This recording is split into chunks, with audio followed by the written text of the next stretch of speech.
మహాగణాధిపతయే నమః. ఓం గురుభ్యో నమః. ఓం శ్రీమాత్రే నమః. పరమేశ్వర స్వరూపమైనటువంటి జ్యోతిష మరియు ఇతర అనేకమైనటువంటి శాస్త్రములను మనకు అందించినటువంటి మహర్షులకి నమస్కారం. హయగ్రీవ హయగ్రీవ హయగ్రీవేతి యో వదేత్తస్య నిస్సరతే వాణి జన్హుకన్యా ప్రవాహవత్. అరుణాం కరుణాతరంగితాక్షీం ధృతపాశాంకుశపుష్పబాణచాపాం అనిమాదిభిరావృతాం మయూకైః అహమిత్యేవ విభావయే భవానీం. శ్రీమాత్రే నమః. ప్రేక్షకులకి ఆ లలితాంబిక అమ్మవారి యొక్క అనుగ్రహం పరిపూర్ణంగా కలగాలని మనస్ఫూర్తి కోరుకుంటూ మనం ఈరోజు చెప్పుకోబోయే టాపిక్ ఏమిటి అంటే, ముఖ్యంగా రాహుగ్రహం. రాహు సర్పగ్రహంగా చెప్తూ ఉంటారు, రాహుకేతువులు ఇద్దరిని కూడా. అందులో ముఖ్యంగా ఈరోజు మనం చెప్పుకునే దాంట్లో రాహువు ప్రతి లగ్నానికి, అదేవిధంగా లగ్నం తెలియని వారి రాశి వారికి ఎక్కడెక్కడ ఉంటాయి, ఎటువంటి ఫలితాలు ఉంటాయి, అందులోని మంచి ఫలితాలు ఎలాంటివి ఉంటాయి, ఇబ్బందికరమైన ఫలితాలు వచ్చినప్పుడు ఎటువంటి పరిహార మార్గం చేసుకోవాలి అనేటువంటి విషయాన్ని ఇప్పుడు మనం తెలుసుకుందాం. అయితే ఈ విషయాలు చెప్తుంది నేనైనప్పటికీ కూడా చెప్పేసిన సాక్షాత్ లలిత అమ్మవారిగా భావిస్తూ ఒక్కొక్క లగ్నము గురించి మనం తెలుసుకుందాం. తులాలగ్నము, తులారాశి. తులవారి కనుక చూసుకున్నట్లయితే లగ్న రాహు పర్టికులర్గా మీకు క్రియేటివ్ స్కిల్స్ అద్భుతంగా ఇస్తుంది. రెండవ స్థానంలో మీకు రాహు ఉన్నట్లయితే ఎట్టి పరిస్థితుల్లోని గుర్తుపెట్టుకోండి, ఫైనాన్షియల్ డీల్స్ చేయకండి. ఫైనాన్స్ డీల్స్ చేశారంటే అది మీకు లైఫ్లో ఇబ్బందిని ఇస్తుంది, అది సర్పదోషంగా చూపిస్తుంది. ఫైనాన్స్ అండ్ కుటుంబ సంబంధించిన విషయాలు జాగ్రత్తగా ఉండాలి. మూడో స్థానంలో రాహు ఉన్నట్లయితే పర్టికులర్గా మీకు ఏంటంటే టీచర్స్తోని, మాస్టర్స్తోని తెలియని మిస్అండర్స్టాండింగ్స్ ఇస్తూ ఉంటుంది. కాకపోతే పరాక్రమాన్ని కూడా ఎక్కువగా ఇస్తుంది. కాకపోతే నాలుగో స్థానంలో రాహు ఉన్నప్పుడు మీరు ఏదైనా సరే ప్రాపర్టీ తీసుకునేటప్పుడు పడమర భాగం లేదా నైరుతి భాగం ఎలా ఉందో చెక్ చేసుకొని తీసుకోవాలి. లేనట్లయితే చాలా ప్రిడిక్షన్స్ ఉంటాయి ఇంకా, కాకపోతే నేను కొన్ని చెప్తున్నాను ఇక్కడ. పడమర నైరుతి భాగంలో ఉండేటువంటి కాంబినేషన్స్ ఎట్లా అంటే అక్కడ ఉండేటువంటి ఆ స్థలంలో ఎలా ఉందని చెక్ చేసుకొని తీసుకోవాలి. పంచమ రాహు మాత్రం కాస్త మీ యొక్క సంతానము బిజినెస్ లైన్స్లోకి వెళ్ళేటువంటి యోగాన్ని ఇస్తుంది. అదేవిధంగా కొంత సంతానం విషయంలో కొద్దిగా స్ట్రెస్ అది ఉంటుంది. బట్ డోంట్ వరీ, ఎందుకంటే ఈ లగ్నానికి శివుడే కాబట్టి అలాంటి ఇబ్బంది ఏమీ లేదు.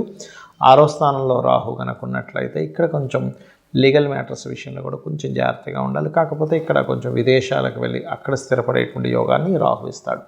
సప్తమ రాహు మాత్రం ఖచ్చితంగా మీరు వివాహ సంబంధించినటువంటి విషయంలో చాలా జాగ్రత్తగా చూసుకొని చేసుకోవాలి. లేనట్లయితే అనవసరంగా అవతల వాళ్ళు మీరు ఎంచుకున్నటువంటి జీవిత భాగస్వామి స్త్రీ కావచ్చు, పురుషుడు కావచ్చు, వాళ్ళు కాస్త ఎక్కువ అగ్రెసివ్ నేచర్ ఉండడం వల్ల దానివల్ల ఇబ్బంది పడుతూ ఉంటారు. అష్టమరాహు అక్కడ ఉచ్చస్థితిలో ఉంది కాబట్టి అది పూర్వీకుల ఆస్తుల మూలంగా మీకు మంచి జరగడము, మరియు కొన్ని రీసెర్చెస్ ద్వారా మీకు మంచి జరగడం జరుగుతూ ఉంటుంది. భాగ్యంలో ఉండేటువంటి రాహు పర్టికులర్గా మీకు గుర్తుపెట్టుకోండి, విదేశాలకు వెళ్ళి ఉన్నత విద్య, ఉన్నత సంబంధించినటువంటి విదేశాలకు వెళ్ళడం ద్వారా లేదా ఉన్నత విద్యలు చదవడం ద్వారా మీరు సక్సెస్ అవుతారు లైఫ్లో.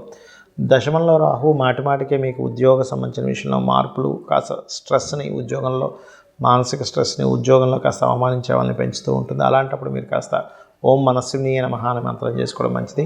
లాభరాహు మాత్రం పర్టికులర్గా మీకు చూసుకున్నట్లయితే మీ యొక్క లగ్నానికి రవి యొక్క రాశి అవుతుంది కాబట్టి కాస్త ప్రమోషన్స్ వచ్చేటువంటి విషయాల్లో ఒక్కోసారి సడన్గా ప్రమోషన్స్ రావడం, ఒక్కోసారి రివర్స్ అవ్వడం జరుగుతూ ఉంటుంది. ఇక 12లో ఉండేటువంటి రాహు ఖచ్చితంగా మీకు మీ యొక్క తండ్రి గారి ఆస్తికి సంబంధించిన విషయంలో మీకు బాగా కలిసి రావడము, అదేవిధంగా విదేశాలకు వెళ్ళి అక్కడ ఏదైనా ఇంపోర్ట్ ఎక్స్పోర్ట్ బిజినెస్లు చేయడం అనేటువంటి యోగాన్ని ఇస్తుంది. ఇక మీరు చేయవలసినటువంటి దేవతారాధన గుర్తుపెట్టుకోండి, మీరు నిత్యము చేయవలసింది కాళికా అమ్మవారికి చేయాలి. ఏదైనా మీకు జన్మజాతకంలో రాహు మహర్దశ వచ్చినా, లేకపోతే రాహు సరైన స్థితిలో లేక పాపకత్తిరిలో ఉన్న, ఇప్పుడు మనం చెప్పుకున్న కాంబినేషన్స్లో పాపకత్తిరిలోని బాలేనట్లయితే అది కొంచెం ఇబ్బందికరమైన ఫలితాలు ఇచ్చేటప్పుడు రాహుకేతు గ్రహాల దగ్గర దీపారాధన చేస్తూ దుర్గారాధన చేయండి అనే విధంగా బాగుంటుంది. ఇక్కడ రాహువు కేతువు ఛాయాగ్రహాలుగా చెప్పబడింది శాస్త్రంలో. అయితే ఈ ఛాయాగ్రహాలు ముఖ్యంగా జన్మజాతకంలో ఎక్కడైనా స్థితి పొందాయి అంటే మనం ఫస్ట్ ఆఫ్ ఆల్ మనం అర్థం చేసుకోవాలి ఏంటంటే మీ లగ్నం నుంచి శుభత్వంగా ఉండేటువంటి ప్లేస్లో మిత్రక్షేత్రంలో ఉందా, శత్రుక్షేత్రంలో ఉందా అనేది ఫస్ట్ చూసుకోండి. అంతేగాని రాహు ఎక్కడుంటే అక్కడ ఖచ్చితంగా పాప ఫలితాలు ఇవ్వాలని రూల్ లేదు, కేతు ఎక్కడుంటే అక్కడ పాప ఫలితాలు ఇవ్వాలని రూల్ లేదు. ఇందులో మరొక విషయం ఏంటంటే చాలామందికి కాలసర్పదోషం అన్నది ఎక్కువగా చూసుకుంటూ ఉంటారు. ఒకటే గుర్తుపెట్టుకోండి, కాలసర్పదోషం అనేటువంటిది కాలానికి సంబంధించింది.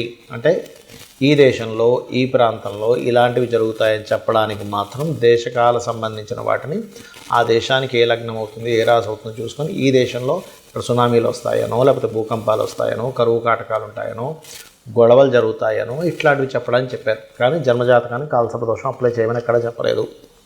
సర్పదోషాన్ని మాత్రం అప్లై చేయమని చెప్పారు. అది పర్టికులర్గా మీకు మేష, వృశ్చిక, అదేవిధంగా కర్కాటక, సింహ ఈ రాసుల్లో ఉన్నప్పుడు ఎక్కువగా సర్పదోషం ఎక్కువగా పనిచేస్తూ ఉంటుంది. అది ముఖ్యంగా గుర్తుపెట్టుకోండి. ఎవరికైనా సర్పదోషం ఉంది, ఇప్పుడు మనం ఇప్పటివరకు కొన్ని లగ్నాల గురించి చెప్పుకుంటూ వచ్చాం. ఈ లగ్నం వాళ్ళకైతే ఇది ఈ ప్లేస్లో ఉంటే ఇది అని. కానీ లగ్నము, నక్షత్రము, రాశి ఏమీ తెలియదు. అప్పుడు ఏం చేయాలి అంటే సింపుల్గా మీకు సర్పదోషం ఉంది లేదు అనేటువంటిది సిమ్టమ్స్ ఏమిటి అంటే, ఒకటి విపరీతమైన కోపం వస్తూ ఉంటుంది. చిన్న చిన్న విషయాలకు కోపం రావడం జరుగుతూ ఉంటుంది. సంథింగ్ నెగటివ్ ఎనర్జీ తొందరగా మీకు అట్రాక్ట్ అవుతూ ఉంటుంది సర్పదోషం ఉన్నప్పుడు. అదేవిధంగా స్త్రీలకైతే మిస్క్యారేజ్ అవ్వడము, విదేశాలకి వెళ్ళాలి అనేటువంటి ఒక సంకల్పం తీసుకొని అక్కడికి వెళ్ళిన తర్వాత అక్కడ ఇబ్బంది పడ్డము, లేనట్లయితే ఇక్కడి నుంచి వెళ్ళేటువంటి ప్రయత్నం చాలా మట్టుకు మీరు ఎన్నిసార్లు ప్రయత్నం చేస్తున్నా ఫెయిల్ అవుతూ ఉండడము. అదేవిధంగా అదే సర్పదోషం కనుక కొన్ని అంటే మీకు మనకి ఇప్పుడు జాతక చక్రం లేదని మాట్లాడుకుంటున్నాం కాబట్టి సప్తమ స్థానం మీద పడితే కనుక ఒక్కొక్కసారి వారికి వివాహ జీవితంలోనే ఇబ్బందులు కలగడం లాంటివి జరుగుతూ ఉంటాయి. కాబట్టి మీరు దీనికి ఏం చేయాలంటే చాలా సింపుల్గా ఎవరికైనా సరే జాతకం తెలిసినా తెలియకపోయినా సర్పదోషం ఉందంటే దాని నివారణ మార్గం ఒకటి కాళహస్తికి వెళ్ళడం. ఆ ఈశ్వరానుగ్రహం రాహుకేతువులు పూజితపడం, ముఖ్యంగా అక్కడ ఈశ్వరానుగ్రహం కలగడం వల్ల కాళహస్తికి వెళ్ళిన వాళ్ళకి శుభం కలుగుతుంది, గుర్తుపెట్టుకోండి. రెండవది నవగ్రహాలలో ఛాయాగ్రహాలైనటువంటి రాహుకేతు గ్రహాల దగ్గర దీపారాధన చేయడము. మీకు దగ్గరలో రావి చెట్టు ఉన్నట్లయితే రావి చెట్టు కిందన మనకి సర్ప ప్రతిష్ఠ చేసి ఉంటాయి కొన్ని, అక్కడికి వెళ్ళి చక్కగా ఒక చెంబు నీళ్ళల్లో పసుపు, కుంకుమ, గంధం వేసి కలిపి వాటి చుట్టూ ప్రదక్షిణాలు 3 కావచ్చు, లేనట్లయితే 11 కావచ్చు, 21 కావచ్చు, 41 కావచ్చు ప్రదక్షిణాలు చేసి వాటి మీద ఆ సర్పముల మీద వేయడము. అదేవిధంగా సర్ప సూక్త పారాయణము వినడం కానీ చేయడం కానీ చేయాలి. మరియు దీంతోపాటు ముఖ్యంగా మీరు చేయవలసినటువంటిది రాహువుకి అధిష్టాన దేవత అయినటువంటి దుర్గాదేవి యొక్క ఆరాధన, కేతువుకి అధిష్టాన దేవత అయినటువంటి గణపతి యొక్క ఆరాధన చేయాలి. అయితే ఇక్కడ ఎవరికైనా పర్టికులర్గా ఈ రాహుకేతువుల యొక్క ప్రభావం మరింత ఎక్కువగా ఉందండి, ఏం చేయాలి అని అనుకుంటే కనుక సింపుల్గా ఏం లేదు, మీరు కనీసం 6 నెలలకు ఒక్కసారైనా సరే కాళహస్తికి వెళ్ళి వస్తూ ఉండండి. ఈశ్వరానుగ్రహం ద్వారా కూడా దాని ప్రభావం పూర్తిగా తగ్గుతుంది. మరొకటి ఏంటంటే ఈ రాహుకేతువులు గోచారంలో సంచరించేటప్పుడు కూడా మీ లగ్నం నుంచి ఎన్నో స్థానంలో సంచరిస్తున్నాడో చూసుకోవాలి. అందులో ప్రధానంగా ధనస్థానంలోకి వచ్చినప్పుడు కొంచెం ఫైనాన్స్ విషయంలో జాగ్రత్తగా ఉండడము, 3వ స్థానంలోకి వచ్చినప్పుడు అగ్రిమెంట్స్ విషయంలో జాగ్రత్తగా ఉండడము, 4వ స్థానంలోకి వచ్చినప్పుడు పర్టికులర్గా మీరు ఏదైతే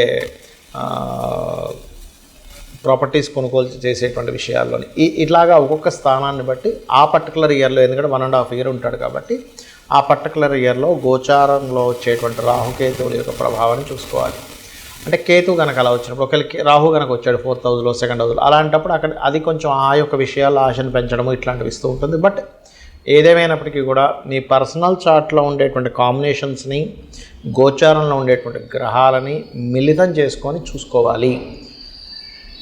ఇక ఈ యొక్క రెమెడీ చేసుకుంటూ గోశాలకు వెళ్ళి ఏదైనా చేయాలి అనుకుంటే గోవులకి బెల్లంతో కూడినటువంటి 4 ఉండల్లా తయారు చేసి గోవుకు తినిపించండి, మరియు గ్రాసము తినిపించండి. రాహుకేతువుల దోషం అనేటువంటి పూర్తిగా తగ్గుతుంది.